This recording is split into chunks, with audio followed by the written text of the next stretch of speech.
Hello class 8 students, welcome back to the Smart Learning channel. So today we are going to discuss about the next topic of chapter number 6, combustion and flame, and that is how do we control fire. Okay, so before starting this I want to tell you that video जो है वो थोड़ा सा delay करके आएगा because of network issues, so I am unable to upload the video on time and on regular basis, so I am sorry for that and video थोड़ा सा delay में आएगा. Okay, बट हम आपको ये चैप्टर फुल्ली कंप्लीट करवा के ही रहेंगे. ठीक है. So how do we control fire, कैसे हम लोग फायर को कंट्रोल कर सकते हैं. ठीक है. सो इस वीडियो में हम लोग पर्टिकुलरली फायर एक्सटिंग्विशर के बारे में डिटेल में जानेंगे कि फायर एक्सटिंग्विशर का काम क्या होता है, उसमें क्या क्या होता है. All the things about fire extinguisher we are going to discuss in this video. Okay, so please watch the video till the end. Okay, so you must have seen or heard of fire breaking out in homes, shops and factories. If you have seen such an accident, write a short description. Okay, so means आप कभी कभी सुने होंगे ना, कि नहीं तो कभी देखा भी होगा कि कहीं कोई घर में या कोई दुकान में या कोई फैक्ट्री में आग लग जाता है ना. सुने होंगे, देखे भी होंगे कोई. सो उसके बारे में यहाँ पर बताया गया है. डज ए सिटी और अच्छा wait, find out the telephone number of the fire service in your area. If a fire breaks out in a house or in your neighbourhood, the first thing to do is to call the fire service. So आपको अपना area का telephone number, जो fire service का telephone number आपको खोजना है. और कभी भी अगर ऐसा कोई सिचुएशन आ जाए कि किसी का घर में आग लग जाए, तो पहला थिंग आपको यही करना है कि first of all you have to call the fire service. ठीक है. So it is important that all of us know the telephone numbers of the fire service. ये बहुत इंपॉर्टेंट है टेलीफोन नंबर्स जानना फायर सर्विस का. ठीक है. Does your city और town have a fire brigade station. क्या आपके सिटी या टाउन में फायर ब्रिगेड स्टेशन है? अगर है तो बहुत अच्छा है. When a fire brigade arrives, जब भी फायर ब्रिगेड अराइव करता है, जो कि ये फायर को एक्सटिंग्विश करता है, तो वो क्या करता है? What does it do? It pores water on the fire. आप सब ने आइदर मूवी में या कोई रियल में भी देखो होंगे कि अगर फायर ब्रिगेड सब आते हैं तो वो फट से क्या करते हैं कि वहाँ जहाँ पर भी आग लगा है वहाँ पर वो पानी बहुत ही हाई फ्लो में वो मीन्स डालते हैं, है ना. Water cools the combustible material so that its temperature is brought below it's ignition temperature. Very important line. ये लाइन में ये लिखा गया है कि वाटर हम लोग क्यों डालते हैं. मान लीजिए कोई भी जला हुआ सब्सटेंस है, तो उसमें हम लोग पानी जैसे डालते हैं वो बंद क्यों हो जाता है? इसके पीछे का रीज़न बहुत ही अच्छा है कि जब हम लोग ये कंबस्टिबल सब्सटेंस, ठीक है, और ये जल रहा है, ठीक है, तो जब ये जलेगा और जब हम लोग इसमें पानी डालेंगे तो इसका कुछ इग्निशन टेम्परेचर, हम आपको क्या बताए थे, कोई भी सब्सटेंस को जलने के लिए उसका इग्निशन टेम्परेचर को पहुंचना बहुत ही इंपॉर्टेंट है ना. तो ये जो ऑब्जेक्ट है, मान लीजिए ये ऑब्जेक्ट का इग्निशन, ये पेपर ही है मान लीजिए, ठीक है, पेपर का इग्निशन टेम्परेचर आ गया तो वो पेपर जलने लगा, है ना. पेपर जलने लगा. फिर जब हम लोग उसमें पानी छिड़केंगे तो क्या होगा? पानी क्या करेगा कि उसका जो इग्निशन टेम्परेचर है ना, उसका जो लोएस्ट टेम्परेचर है वो उसको पूरा कम कर देगा. उसका जो इग्निशन टेम्परेचर है वो उसको पूरा डाउन कर देगा, जिसके वजह से वो सब्सटेंस और जल नहीं पाएगा, वो ऑटोमेटिकली बुझ जाएगा. ठीक है. सो कैसे हम लोग किसी कंबस्टिबल सब्सटेंस को जलने से रोक सकते हैं? तो बेटर होगा कि आप उसका इग्निशन टेम्परेचर से कम ही ले आओ उसका टेम्परेचर. अगर उसका इग्निशन टेम्परेचर इतना है, इतना कैलोरी का है, तो आप उसके कम ले आओ, है ना. तो कम लाने से क्या होगा कि वो जो सब्सटेंस है, कंबस्टिबल सब्सटेंस है, वो ऑटोमेटिकली बंद हो जाएगा जलने के लिए. तो यही सब काम फायर ब्रिगेड में भी होता है कि सो सपोज यहाँ पर आग लगा है, तो वो आग लगा मतलब ये अभी पूरा फायर में है ना. तो जैसे यहाँ पर पानी डाला जा रहा है तो वो जो सब्सटेंस जो कि जल रहा है उसका इग्निशन टेम्परेचर पहुँचा तभी जाकर वो जले. तो ये पानी क्या करेगा, उनका इग्निशन टेम्परेचर को बहुत ही नीचे गिरा देगा, और नीचे गिरा देने से ऑटोमेटिकली वो जो सब्सटेंस जल रहे थे वो जलना बंद हो जाएंगे, और इससे आपका घर सेव हो जाएगा. ठीक है. यही होता है फायर ब्रिगेड का काम. ठीक है. This prevents the fire from spreading. तो अगर आप पानी डालते हो तो फायर इतना फैलेगा नहीं. Water vapour also surround the combustible material help in cutting of the supply of air so the fire is extinguished. ये लाइन में क्या लिखा कि मान लीजिए ये एक सब्सटेंस है, ठीक है, आप इसमें पानी डालें, ठीक है, तो पानी डाले जब ये एक तो कवर, उसका जो वेपर आएगा ना, तो उसका वेपर क्या करेगा, ये कंबस्टिबल सब्सटेंस को एक कवरिंग करके रख देगा, ताकि यहाँ से जो एयर है ना वो अंदर ना आ सके. एयर आएगा, एयर मतलब कि ऑक्सीजन आएगा तब जाकर ये और फैलेगा आग, है ना। बट अगर आप एयर का ही सप्लाई को काट दोगे तो कैसे सब्सटेंस जलेगा। तो आइदर आप एयर का सप्लाई को काट दो, नहीं तो उसका कंबस्टिबल जो उसका जो इग्निशन टेम्परेचर है उसको कम कर दो, तो आपका जो सब्सटेंस है वो जलना बंद हो जाएगा। अगेन आई एम सेइंग, अगर किसी सब्सटेंस को जलने से रोकना है तो फर्स्ट ऑफ ऑल आप उसका इग्निशन टेम्परेचर को कम कर लो, और फिर उसका जो एयर से सप्लाई, एयर आ रहा है ना, एयर का सप्लाई बंद कर दो, है ना। तो एयर का सप्लाई बंद कर दिए, जैसे ही वाटर हम लोग उस सब्सटेंस पे डाले तो वाटर क्या कर दिया, ऑटोमेटिकली कवरिंग कर दिया उस सब्सटेंस की चारों तरफ, तो एयर और आ नहीं पाया, तो वो सब्सटेंस जल नहीं पाया, तो फिर वो ऑटोमेटिकली बुझ जाएगा। ठीक है, आपके बुक में एक बहुत ही अच्छा एग्जाम्पल दिया गया है कि जो अगर किसी को आग, किसी के कपड़े में अगर आग लग जाता है तो उसको फट से हम लोग ब्लैंकेट में कवर कर देते हैं। ऐसा क्यों है? So suppose this is the person और उसको हम लोग ब्लैंकेट में कवर कर दिए जब, तो ब्लैंकेट क्या करेगा कि ये एयर को आने नहीं देगा, तो जब एयर नहीं आएगा तो ये जो उसका जो कपड़ा जल रहा है वो जलेगा नहीं, बिकॉज उसको एयर नहीं मिलेगा। और हम लोग पढ़े थे air is necessary for combustion, तो एयर नहीं मिलेगा तो वो ऑटोमेटिकली बंद हो जाएगा। इसीलिए कोई भी अगर पर्सन के कपड़े में आग लगता है तो उसको ब्लैंकेट या मोटी मोटी चीज़ों से मीन्स रैप किया जाता है, कवर किया जाता है, ताकि एयर का सप्लाई बंद हो जाए और वो मीन्स उसका जो कपड़ा जल रहा था वो बंद हो जाए। ठीक है, so the fire is extinguish. इसी तरह होता है फायर ब्रिगेड का काम।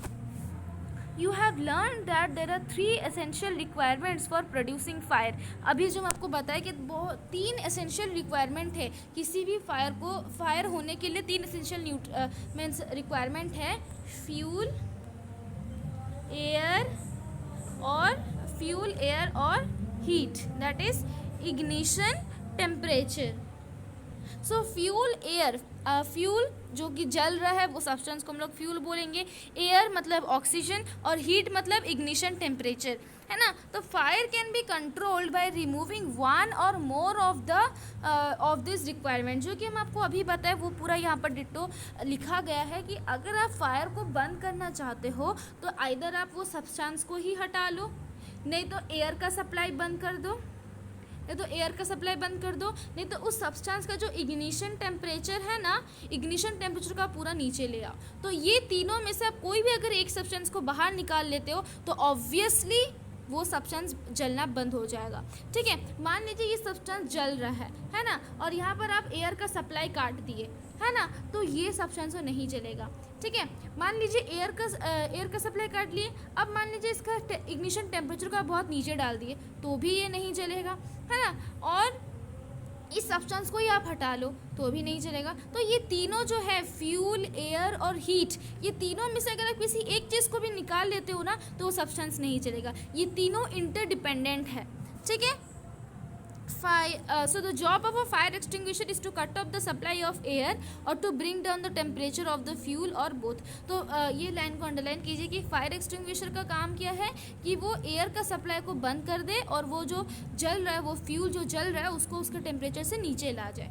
ठीक है, notice that the fuel in most cases cannot be eliminated if for instance a building catches fire the whole building is the fuel। तो कभी कभी ऐसा हो जाता है ना कि मीन्स कंट्रोल के बाहर आ जाता है। जैसे कि मान लीजिए अगर कोई बिल्डिंग में आग लग गया तो उसमें हम लोग कैसे एक एक करके सब्सटेंस को मीन्स निकालेंगे। सो कभी कभी ये means in most cases cannot be eliminated, इसको कंट्रोल भी नहीं किया। जैसे फॉर एग्जाम्पल बिल्डिंग अगर कभी फायर में आ जाता है तो वो पूरा बिल्डिंग फ्यूल है, मतलब वो पूरा बिल्डिंग कंबस्टिबल सब्सटेंस है, तो वो सब जलेगा। So that is very difficult to control. Okay, so types of combustion तो हम लोग नेक्स्ट वीडियो में पढ़ेंगे, बट ये जो येलो बॉक्स है ये बहुत ही इंपॉर्टेंट है, फायर एक्सटिंग्विशर के बारे में है, तो इसको हम लोग चलिए डिस्कस करते हैं। The most common fire extinguisher is water. You all know water भी एक फायर एक्सटिंग्विशर की तरह काम करता है, but water works only when things like wood and paper are on fire. तो वाटर देखिए सारी जगह पर वाटर का काम नहीं होता है ना। मीन्स अगर कहीं पर कोई वुड लकड़ी वगैरह में अगर आग लगा है, नहीं तो पेपर से अगर कुछ आग लगा तो उसको आप वाटर से कंट्रोल कर सकते हो। But if electrical equipment is on fire, means अगर कोई शॉर्ट सर्किट की वजह से, नहीं तो कुछ इलेक्ट्रिक वजह से अगर मीन्स आग लगा है ना, आग लगा, so you can't control that fire with the help of water. आप वाटर से उस इलेक्ट्रिकल इक्विपमेंट जो फायर लगा है उसको आप मीन्स कंट्रोल नहीं कर सकते, वाई, ऐसा क्यों है कि जहाँ पर इलेक्ट्रिक से कुछ आग लगा होगा तो वहाँ पर कंट्रोल नहीं कर सकते? Because water may conduct electricity and harm those trying to douse the fire. तो इलेक्ट्रिसिटी क्या करेगा, वो वाटर में ही फ्लो कर जाएगा, है ना, वाटर उसको अलाउ कर देगा, और जो उसको means this is the person, okay, और वो फायर एक्सटिंग्विशर को पकड़ा है और यहाँ पर कोई इलेक्ट्रिक सब्सटेंस जल रहा है ना। तो ये जैसे ही वहाँ पर फायर मीन्स पानी छिड़का तो वो इलेक्ट्रिक इसमें ट्रांसफ़र हो जाएगा और इसको शॉक भी लग सकता है, कभी कभी डेथ भी हो सकता है। तो वाटर इलेक्ट्रिसिटी वगैरह में जो फायर लगते हैं उसके लिए ये ठीक नहीं है, ठीक है। और भी क्या लिखा गया है कि वाटर जो मीन्स अगर कहीं पर कोई पेट्रोल या कोई तेल से अगर कुछ आग लगता है तब भी आप वाटर का यूज़ नहीं कर सकते हो। ऐसा क्यों है? बिकॉज जो वाटर है ना वो तेल से ज़्यादा हेवियर है। Water is heavier than oil, you all know. तो वाटर क्या करेगा, नीचे आ जाएगा, जो हेवियर चीज़ होता है वो नीचे आ जाता है, और ऑयल ऊपर आ जाएगा तो ऑयल ऊपर से जलने लगेगा। सो ऑयल से अगर कुछ आग लगता है so then also you can't use water, ठीक है। Now, for fires involving electrical equipment and inflammable materials like so, for fires involving electrical equipment and inflammable materials like petrol, carbon dioxide, is the best extinguisher. So, हम लोग यहाँ पर देखें कि electrical equipment में नहीं तो अगर कुछ ऑयल वाला चीज़ है जैसे कि पेट्रोल वगैरह, तो उसमें हम लोग को वाटर का यूज़ नहीं करना चाहिए। तो उस केस में हम लोग कैसे फायर को एक्सटिंग्विश करेंगे?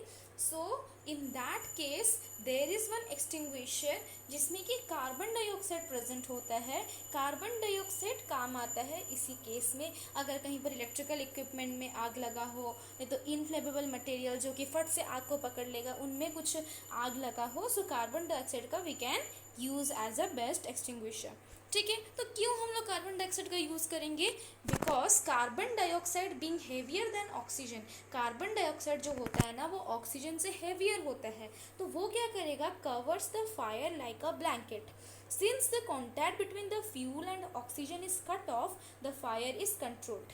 See, इस सेंटेंस में ये लिखा गया है कि मान लीजिए ये एक सब्सटेंस है, ठीक है, तो यहाँ से ऑक्सीजन उसको मिल रहा है, ठीक है, और जैसे हम लोग कार्बन डाइऑक्साइड वाला एक्सटिंग्विशर छोड़ दिए यहाँ पर, तो कार्बन डाइऑक्साइड ऑक्सीजन से तो ऑब्वियसली हेवियर है, तो कार्बन डाइऑक्साइड नीचे आ जाएगा और ऑक्सीजन ऊपर आ जाएगा। तो कार्बन डाइऑक्साइड जो नीचे है ना वो क्या करेगा, ये जो कंबस्टिबल सब्सटेंस है ना, हम कलर चेंज करके बता रहे हैं आपको, ये जो कंबस्टिबल सब्सटेंस है ना कार्बन डाइऑक्साइड उसको घेर लेगा, ठीक है। तो घेर लेने के बाद ये ऑक्सीजन जो है वो वहाँ पर अंदर नहीं घुस पाएगा, तो ऑक्सीजन नहीं घुसा तो वो कंबस्टिबल सब्सटेंस को तो एयर नहीं मिल पाया, ऑक्सीजन तो नहीं मिल पाया, तो वो ऑटोमेटिकली मीन्स जलना बंद हो जाएगा। यही है कार्बन डाइऑक्साइड का फ़ायदा कि कार्बन डाइऑक्साइड क्या करेगा, ये मान लीजिए सब्सटेंस है तो कार्बन डाइऑक्साइड इसके चारों तरफ घिर जाएगा, और ऊपर में ऑक्सीजन है ना, बिकॉज कार्बन डाइऑक्साइड हेवियर है तो वो नीचे आ गया, तो वो नीचे आकर ये जो सब्सटेंस है उसको घिर जाएगा और ये ऑक्सीजन को अंदर जाने नहीं देगा। तो इससे क्या होता है, फायर कंट्रोल हो जाता है, ठीक है। The added advantage of carbon dioxide is that in most cases it does not harm the electrical equipment. Means ज़्यादातर केस में अगर हम लोग carbon dioxide means electrical equipment में अगर कार्बन डाइऑक्साइड एक्सटिंग्विशर का हम लोग यूज़ कर रहे हैं तो उसमें ज़्यादातर केसेस में तो इलेक्ट्रिकल इक्विपमेंट जो होता है ना वो ख़राब नहीं होता है, वो एकदम सही सलामत रहता है, ठीक है। नाउ कैसे हम लोग, how do we get the supply of carbon dioxide? अब हम लोग को पता तो चलेगा कि कार्बन डाइऑक्साइड का हम लोग को यूज़ करना चाहिए, बट कैसे हम लोग कार्बन डाइऑक्साइड का यूज़ करें? It can be stored at high pressure as a liquid in cylinder. आप सबने फायर एक्सटिंग्विशर का सिलेंडर देखा होगा, तो उसमें क्या होता है कि कार्बन डाइऑक्साइड को बहुत ही हाई प्रेशर में लिक्विड में कन्वर्ट करके स्टोर किया जाता है, जैसे कि एलपीजी स्टोर किया जाता है ना सिलेंडर में, सेम वे कार्बन डाइऑक्साइड को भी फायर एक्सटिंग्विशर सिलेंडर में स्टोर किया जाता है, ठीक है। So even release from the cylinder, तो जैसे ही हम लोग वो फायर एक्सटिंग्विशर वाला सिलेंडर को ओपन करके कार्बन डाइऑक्साइड रिलीज करते हैं तो carbon dioxide expands enormously in volume and cools down and cools down. तो कार्बन डाइऑक्साइड जैसे ही निकाला जाएगा तो वो फट से मीन्स बहुत ही ज़्यादा अमाउंट में वो निकलेगा और वहाँ का जो आग लग रहा था वो उसको कूल कर देगा, ठीक है। So it is not only form a blanket around the fire, it also brings down the temperature of the fuel. तो ये जब उस सब्सटेंस के चारों तरफ एक ब्लैंकेट कर रहा है तो बस ये इतना ही नहीं करता है, ये क्या करता है कि उस सब्सटेंस का इग्निशन टेम्परेचर को बहुत ही नीचे ले आता। तो जब इग्निशन टेम्परेचर कम हो जाएगा सो ऑब्वियसली वो सब्सटेंस जलना बंद हो जाएगा, ठीक है। That is why it is an excellent fire extinguisher, इसीलिए कार्बन डाइऑक्साइड को एक्सीलेंट फायर एक्सटिंग्विशर बोला जाता है। Another way to get carbon dioxide is to release a dry powder of chemicals like sodium bicarbonate. कभी कभी होता है कि फायर एक्सटिंग्विशर मिलता नहीं है, मीन्स मान लीजिए नहीं है, तो उस जगह पर आप क्या करो कि जो बेकिंग सोडा होता है सोडियम बाइकार्बोनेट, उसको भी जब आप रिलीज़ करोगे ना, जब उसको वो आग की तरफ फेंकोगे, नहीं तो पोटेशियम बाइकार्बोनेट, तो जैसे ही आप वो आग की तरफ वो बेकिंग सोडा से फेंकोगे तो क्या होगा कि जब वो रिएक्ट करके कार्बन डाइऑक्साइड ऑब्वियसली प्रोड्यूस हो जाएगा, ठीक है। So I hope that about fire extinguisher you all are clear. अगर कहीं पर भी डाउट है, कोई कॉन्सेप्ट समझ में नहीं आया कि ये कैसे होता है इसका काम, तो प्लीज़ मेंशन कीजिए कमेंट सेक्शन में, ओके। नेक्स्ट वीडियो में हम लोग पढ़ेंगे टाइप्स ऑफ कंबशन, कंबशन के डिफरेंट टाइप्स होते हैं, तो वो क्या होता है हम लोग नेक्स्ट वीडियो में डिस्कस करेंगे, okay. Thank you so much students.